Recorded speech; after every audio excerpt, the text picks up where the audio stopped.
नमस्कार दोस्तों, स्वागत है आपका हमारे चैनल नॉलेज अप पे। तो मैं हूं सनी कुमार और आज के इस वीडियो में मैं लेकर के आया हूं 601 से लेकर के 650 तक का वन लाइनर क्वेश्चन आंसर जो कि जनरल स्टडीज़ का होने वाला है। ठीक है, जैसा कि आप सभी लोग को पता है कि इसके पहले मैंने टोटल 12 सीरीज बना चुका हूं जिसमें कि 12 पार्ट है। 12 पार्ट में आपका टोटल 50-50 क्वेश्चन करके टोटल 600 क्वेश्चन मैंने कवर अप कर दिया है। ठीक है, तो इस वीडियो में भी 50 क्वेश्चन कवर अप किया जाएगा जो कि वन लाइनर क्वेश्चन रहने वाला है। तो फटाफट से 10 से 11 मिनट के अंदर ये मैं 50 क्वेश्चन कवर अप करूँगा। और अगर आपने पिछला पार्ट नहीं देखा है, लास्ट के 12 पार्ट जो मैंने बनाया वो अगर आपने वो नहीं देखा है तो आई बटन में उसका लिंक दिया हुआ है, आप उस पर क्लिक करके वो वीडियो आप देख सकते हो। अदरवाइज आप चैनल को सब्सक्राइब करके चैनल के प्लेलिस्ट पे जा करके आपको करंट अफेयर्स का प्लेलिस्ट, फिर आपका ये इसका जो जनरल स्टडीज़ का चल रहा है जनरल स्टडीज़ का प्लेलिस्ट, फिर आपका हो गया जैसे स्टैटिक जीके का प्लेलिस्ट, ये सारे प्लेलिस्ट आपको वहाँ पे देखने को मिल जाएंगे और सारे अपडेटेड प्लेलिस्ट हैं, आपको जा करके देख सकते हो। ठीक है, अगर आपको वीडियो अच्छा लगे तो अपने दोस्तों के साथ शेयर कीजिए। एंड चलिए शुरू करते हैं सबसे पहले क्वेश्चन पे। तो सबसे पहला क्वेश्चन हमारा है कि जब आय बढ़ती है यानी कि जब इनकम बढ़ता है हमारा तो खपत भी किस अनुपात में बढ़ जाती है। तो जब हमारा आय बढ़ती है तो खपत भी किस अनुपात में बढ़ जाती है, तो कम अनुपात में बढ़ता है। मतलब जब आय बढ़ता है तो खपत जो है हमारा थोड़ा कम रेशियो में बढ़ता है।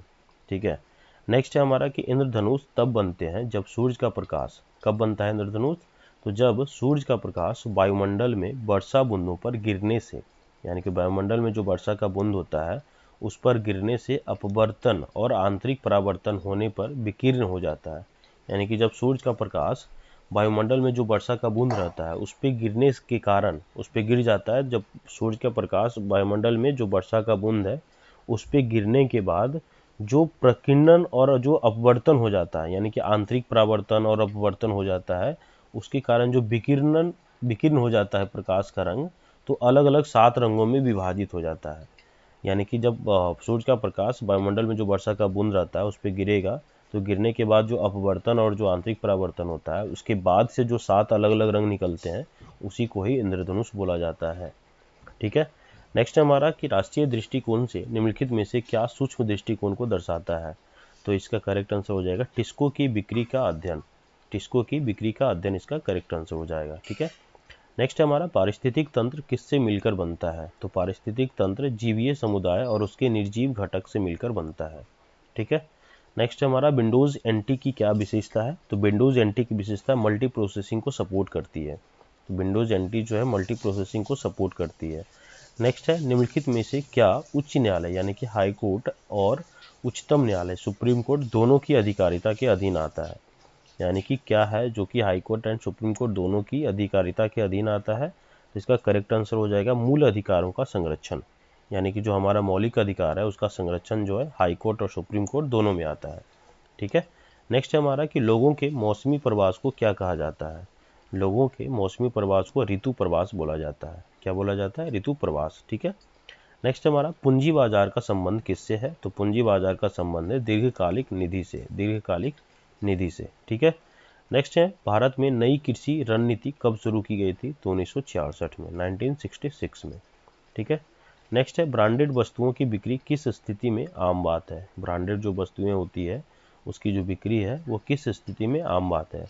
तो इसका करेक्ट आंसर हो जाएगा एकाधिकारिक प्रतिस्पर्धा। एकाधिकारिक प्रतिस्पर्धा इसका करेक्ट आंसर हो जाएगा। नेक्स्ट है उत्पादन का संबंध किससे है। तो उत्पादन का संबंध है उपयोगिता का सृजन से। ठीक है, नेक्स्ट है हासमान प्रतिफल का नियम किस पर लागू होता है। तो ऑल सेक्टर्स में होता है। हासमान जो प्रतिफल होता है उसका नियम जो है सभी क्षेत्र पे, ऑल सेक्टर्स पे लागू होता है। ठीक है, नेक्स्ट है नौकरशाही का शाब्दिक अर्थ, यानी कि नौकरशाही का शाब्दिक अर्थ किसके द्वारा सरकार की व्यवस्था से है। वह कर्मचारी। करेक्ट आंसर हो जाएगा कर्मचारी। Moving forward from next question. Next question हमारा है और संघीय सरकार किस स्वरूप की होती है। तो संघीय सरकार केंद्र और राज्य के बीच करार के स्वरूप होती है। ठीक है, यानी जो संघीय सरकार होती है वह केंद्र और राज्यों के बीच करार के रूप में स्वरूप होती है। ठीक है, नेक्स्ट है संसदीय और राष्ट्रपति प्रणाली की सरकार के बीच मुख्यतः क्या अंतर होता है। संसदीय और राष्ट्रपति प्रणाली की सरकार के बीच मुख्यतः क्या अंतर होता है। तो यह है विधायी कार्यकारी संबंध। विधायी कार्यकारी संबंध इसका करेक्ट आंसर हो जाएगा। ठीक है, नेक्स्ट हमारा कि भारतीय संविधान के अनुच्छेद 14 में प्रयुक्त मुहावरा कानून की दृष्टि में समानता कहाँ से लिया गया है। तो अनुच्छेद 14 में जो ये मुहावरा लिखा गया है, कानून की दृष्टि में समानता, यह कहाँ से लिया गया है,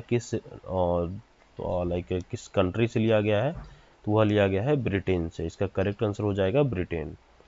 नेक्स्ट है हमारा कि समाज में अपराध होते हैं इसलिए राज्य का अस्तित्व, यानी कि समाज में अपराध होते हैं इसलिए राज्य का अस्तित्व है, अन्यथा राज्य की कोई आवश्यकता नहीं होती। यह किसने कहा था? क्योंकि ये बोला था हर्बर्ट स्पेंसर ने ये बोला था कि समाज में अपराध हो रहे हैं इसलिए राज्य का अस्तित्व है। अगर राज्य अपराध नहीं होता तो राज्य की कोई आवश्यकता नहीं होती। ये बोला था हर्बर्ट स्पेंसर ने बोला था। ठीक है। नेक्स्ट है कि भारत छोड़ो प्रस्ताव, जो भारत छोड़ो आंदोलन हुआ था 1942 में, उससे अहिंसक जन संघर्ष का प्रारंभ बृहत्तम पैमाने पर हुआ था। तो इस संघर्ष के लिए करो या मरो का मंत्र, यानी कि करो या मरो का जो नारा है, यह किसने दिया था? तो महात्मा गांधी ने दिया था ये। ठीक है, महात्मा गांधी इसका करेक्ट आंसर हो जाएगा। नेक्स्ट है हमारा कि वाटरलू जो युद्ध है, यह मेनोपोलियन, यानी कि वाटर युद्ध में जो नेपोलियन हुआ था, नेपोलियन को अंत में किस वर्ष पराजय मिली थी? जो वाटरलू जो युद्ध हुआ था उसमें नेपोलियन को अंत में किस वर्ष पराजय मिली थी? तो वह मिला था 1815 ईस्वी में। ठीक है, 1815 ईस्वी में उसको जो है लास्ट में जाकर के पराजय उसको इफेक्ट किया था। ठीक है। नेक्स्ट है भारतीय राष्ट्रीय कांग्रेस की प्रथम महिला अध्यक्ष कौन थी? तो एनी बेसेंट थी। इंडियन नेशनल कांग्रेस की प्रथम महिला जो अध्यक्ष थी वह थी एनी बेसेंट। नेक्स्ट है कोणार्क में प्रसिद्ध सूर्य मंदिर का निर्माण किसने कराया था?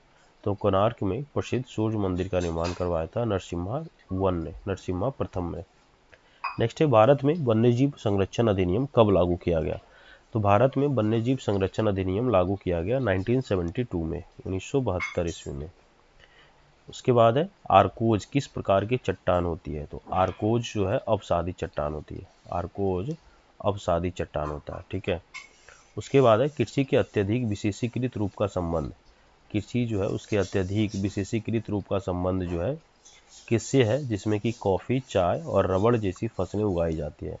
तो कृषि का अत्यधिक विशेषीकृत का जो रूप है वह बागानी कृषि से संबंधित है। ठीक है। नेक्स्ट हमारा अंतर्राष्ट्रीय ओजोन दिवस कब मनाया जाता है? तो अंतर्राष्ट्रीय ओजोन दिवस मनाया जाता है 16 सितंबर को। नेक्स्ट है अंडे से नया निकला टैडपोल किसके माध्यम से श्वास लेता है? वह लेता है बाहरी गलफड़ों से श्वास लेता है। उसके बाद है लैटिन भाषा में वायरस का क्या अर्थ है? तो वायरस का अर्थ है पॉइजन। नेक्स्ट है किस जैविक प्रक्रिया में वायुजीव और अवायुजीव दोनों ही कार्बनिक पदार्थ को अवक्रमित करते हैं? तो कंपोस्टीकरण में होता है ये। ठीक है। उसके बाद है पौधे के किस भाग में उपत्वचा नहीं होती? पौधे के किस भाग में उपत्वचा नहीं होती? तो जड़ में। ठीक है। नेक्स्ट है अंतर्वेशी विभज्योतक यानी मेरिस्टेम किस में पाए जाते हैं? तो आंतरिक नोड में पाया जाता है ये। उसके बाद है सुपर कंडक्टर ऐसे पदार्थ होते हैं जो विद्युत करंट के प्रवाह को क्या करता है? सुपर कंडक्टर जो पदार्थ है वो क्या करता है विद्युत करंट के प्रवाह को? तो न्यूनतम रोधिता देते हैं। क्या देते हैं? तो न्यूनतम रोधिता देते हैं। ठीक है। उसके बाद है जल सतह पर तेल की पतली परत रंगीन क्यों दिखाई देती है?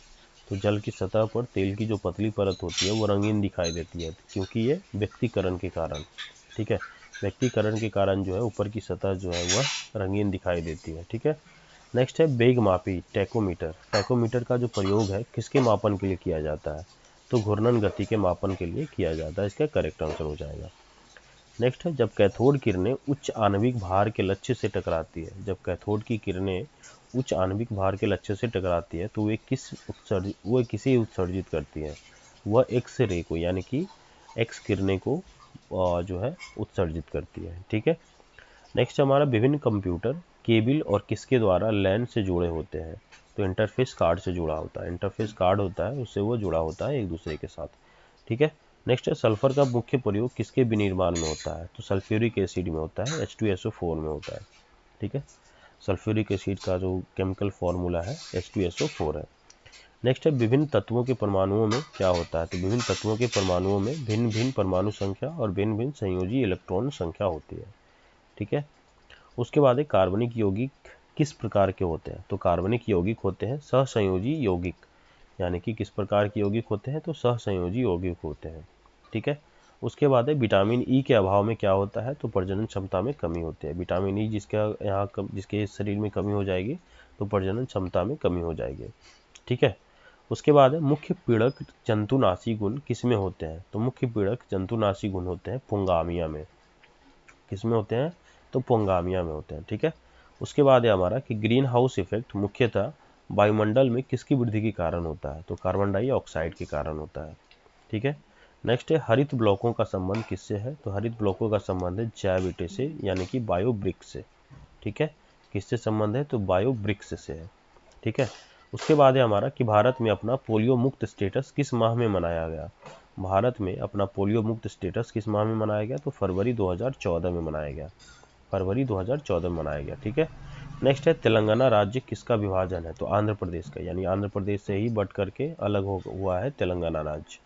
ठीक है, नेक्स्ट है यूएनडीपी का पूर्ण रूप क्या है, तो United Nations Development Programme. UNDP का फुल फॉर्म है यूनाइटेड नेशंस डेवलपमेंट प्रोग्राम। ठीक है, ये इसका करेक्ट आंसर हो जाएगा, ये इसका फुल फॉर्म हो जाएगा। ठीक है, उसके बाद है हमारा the Hindus in the Hindus and alternative history. The Hindus and alternative history जो पुस्तक है, ये किसने लिखी थी, तो ये लिखा है बेंडी डोनिगर ने।